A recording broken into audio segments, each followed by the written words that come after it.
Can we talk for a minute about our Integrating Heart and Mind workshop? Absolutely. I'm excited. It's coming up in the fall of 2024. I'm so excited. We changed the format to make it more accessible to people with like work schedules and personal schedules. And so this time we're going to do it 3 hours on a Friday afternoon or evening, depending on where you're at, and 5 hours on Saturday for 2 different weeks in September. Yeah, it's so great. Like if you're finding yourself stuck in like sticky bad patterns or having communication issues or something like that, or if you want to just like get closer and trust yourself or your partner more, this is the workshop for you. Yeah, and individuals are welcome, couples are welcome. If you're interested in really thinking through how to serve yourself well inside of your relationships, then we've built a workshop that will support you in finding the ways that are just right for you. To sign up, head over to our website at whydoesmypartner.com/events. We hope you'll join us. Welcome to the Why Doesn't My Partner podcast. I'm Jules. I'm Vicky. And I'm Rebecca. We're your hosts. We're also couples therapists and messy humans bumbling through our own relationships every day. We met through our training and practice of relational life therapy. Between us, we have more than 40 years of experience holding hard relational questions with our clients. We're going to bring those questions here. And together, we're going to take a stab at answering those questions. This podcast is not a substitute for therapy. If something you hear in this episode stirs something deep within you about your relationship, reach out to a couples therapist in your area. We'd also love to hear your questions, so don't forget to go over to whydoesmypartner.com and leave us a question of your own. Here's today's question.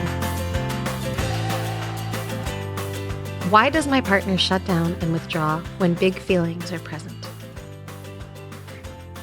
Can we just start by acknowledging, our last episode was a similar-ish question. Why does my partner shut down during an argument? But that was during an argument. Mm-hmm. And so if you have a question about an argument, go back and listen to that episode. Right. And this conversation is really about when big feelings are present. Totally. Being vulnerable is so hard. And when I'm vulnerable and I start crying, or I'm vulnerable and I'm got a bunch of passion in my voice, if my partner moves into a more shut down space or withdraws from that or kind of closes down or goes blank during that, it can feel like being dropped. Mm-hmm. Yeah. So why does this happen?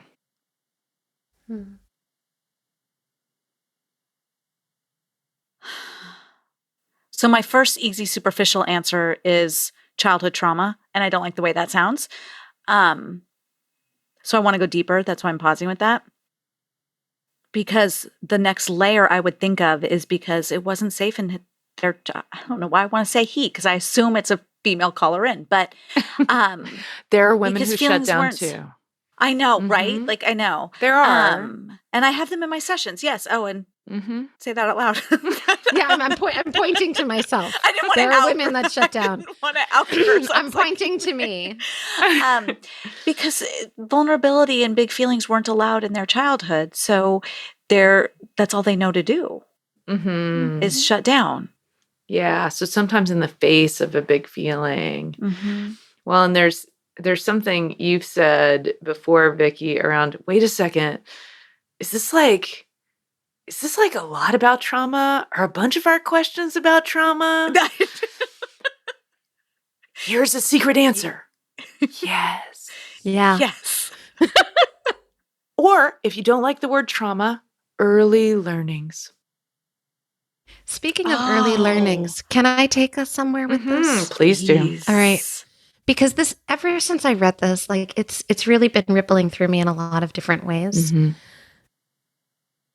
This idea that like all of us were once infants. And when we were infants, we didn't have very many like premeditated agendas, right? Like we needed to be warm, we needed to be fed, we needed to be soothed when we were uncomfortable. We're trying to learn how to be in our bodies and be in this world and who's going to take care of us, and right, like the agenda was pretty simple, right? Survive, essentially, try to survive comfortably. And so in our little infant bodies, we would do what we could to ask for what we needed. Like cry or whine Like, or yeah, right? Suckle or, whatever the thing was. And when our needs got met, great.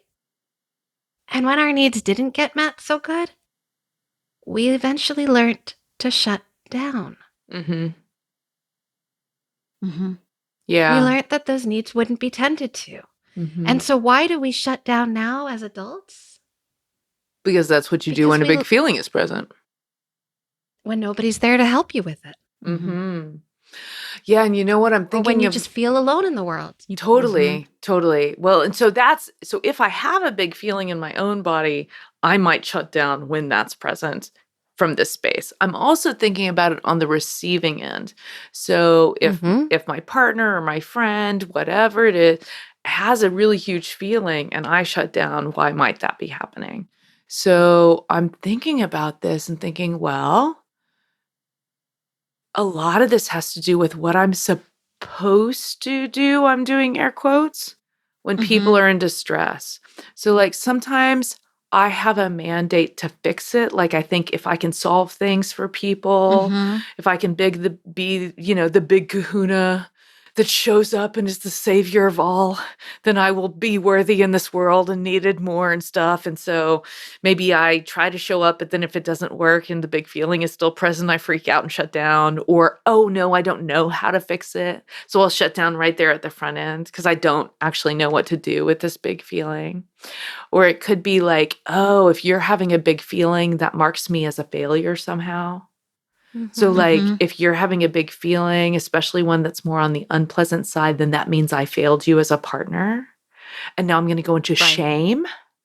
And man, is that going to look like a withdrawal and a shutdown on the outside, though on the inside, honestly, your body is on fire. So it doesn't feel like a shutdown on the inside when we're in a shame flood. Right? It feels like hot and prickly down our backs and empty and fiery somehow simultaneously in our bellies and hot in the face and wiggly all over.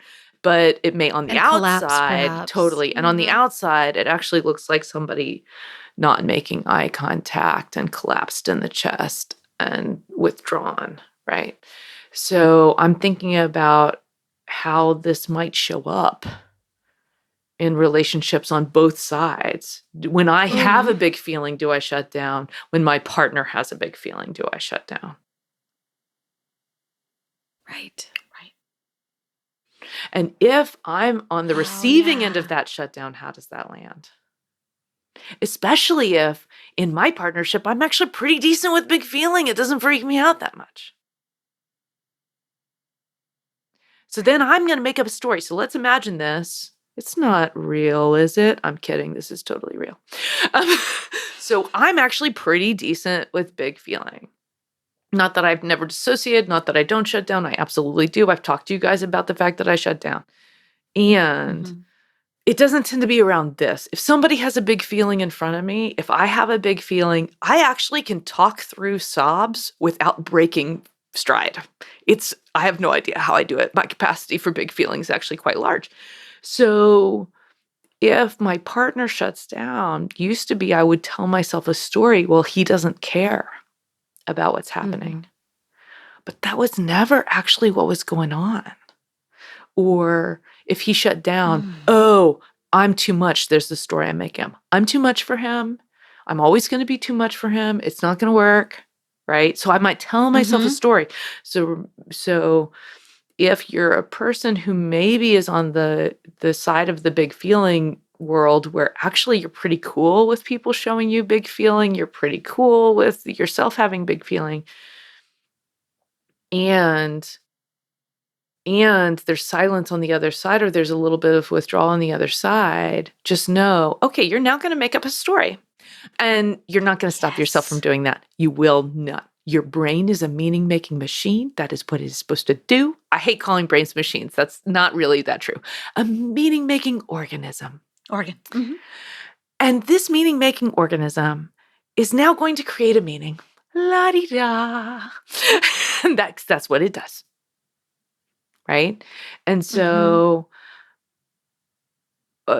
when you inevitably do this, do you buy into the meaning? Or do you get curious about whether or not your story is actually right? I did this with Gabe last week. Fun. I shared something with him and he looked at me very gently and said, I don't know how I'm supposed to respond to that. And so I gave him options. I said, well, you could say this, you could say this, you could say this. So he chose like multiple choice. And then our conversation went on a little bit. And then I said to him very gently, do you want me to not share these things with you anymore? And he looked at me and said, why would you even think that?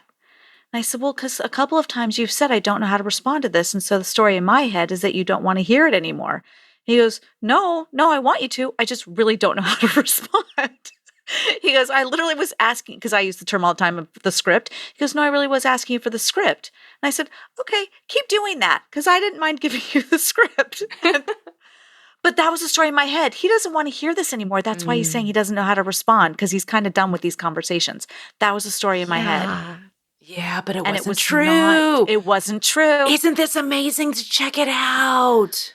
This happens so often, though. Right? Like, I know I'm not alone. That's why I share this stuff, because there's no way it's just me. No, there's no way it's just you. Right? I'm thinking of so many of the people that I sit with. I'm thinking of my own relationship, right? I'm thinking of friends and family members' relationships, where what we end up talking about when we're talking about like what's inside of all of this are those stories, right? When my partner shuts down, I go right into, and this is why I think they're shutting down, and this is what I think is the matter, and right, and I make up that story, and then I respond to it. And then I respond to that, right? That's what I'm really responding to, is the story that I made up, not what is their subjective reality, but what is mine. And what I find the harsh term, but scariest thing about what I call mind reading, I mean, I don't call it that, therapists call it that, is that for real, sometimes we are right. Totally. With our stories. And that's not even scary, but that's borderline dangerous, because Jules, tell me if I'm wrong, but I believe every time we're proven right, it rewards the brain and tells the brain, see, I can do this. It's even worse. It's even worse. Get this. Okay.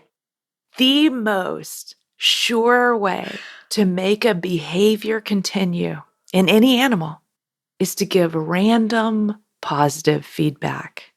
So, random positive feedback. So if I get it right, sometimes without any rhyme or reason that I can discern about why I got it right, then I'm going to now assume all of my guesses are right, because that's the behavior that's being reinforced, is to make the guess and then make the assumption that I'm correct.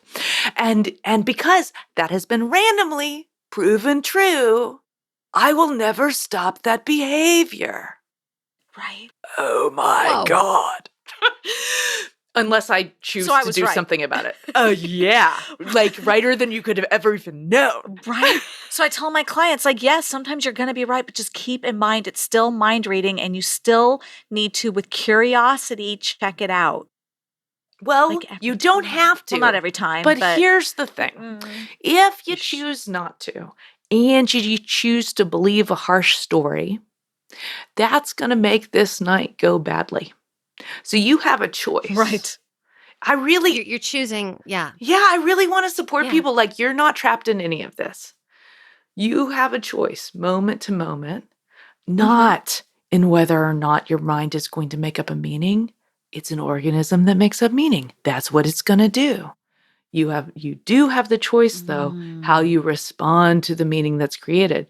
You could believe it and become reactive to it, or you could choose to pause and be curious about it, and be curious with your partner about it if they're a person who's available for that. And then maybe your night goes super different. And maybe not, because sometimes it doesn't go that way. Right. Maybe not. That's awesome. I want to just speak to those out there listening who might be the reactive types, who take the pause, get curious, talk about it with their partners, and then get reactive. That may be whatever their story was actually the right story. And right, like that pause again. Mm-hmm. I just want to like remind those who see themselves as that reactive type. Mm-hmm. Just keep pausing. Pause longer than you think you need to pause. Mm-hmm. And then pause again. I love that pause Slow the whole longer process down. than I you do. think you need to pause. And then pause again. This is essential. Because for those of us who are more in the reactive side of things, you will think you're fine and you're not fine.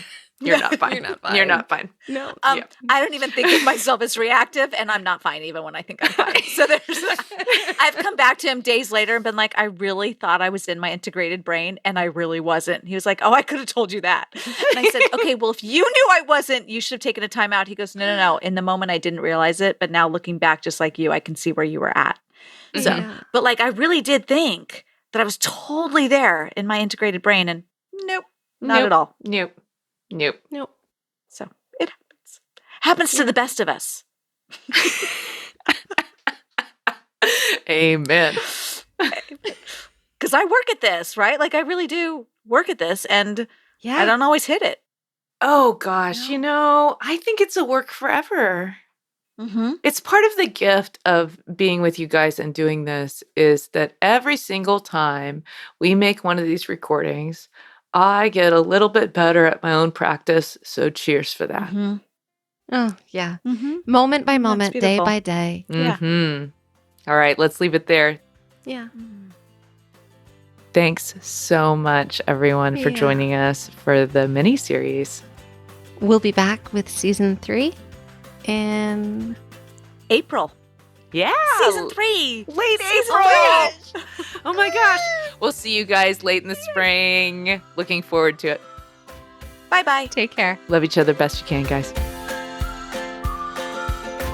That wraps up this week's episode. Join us again next week for another Why Does My Partner? We hope that you continue to listen wherever you get your audio and that you'll follow the show. To go deeper, join us at our boot camp. You'll find the next date at whydoesmypartner.com. Did you know you could ask us your question? Your questions are relational gold. Go to whydoesmypartner.com to either write in or record your question for a future episode.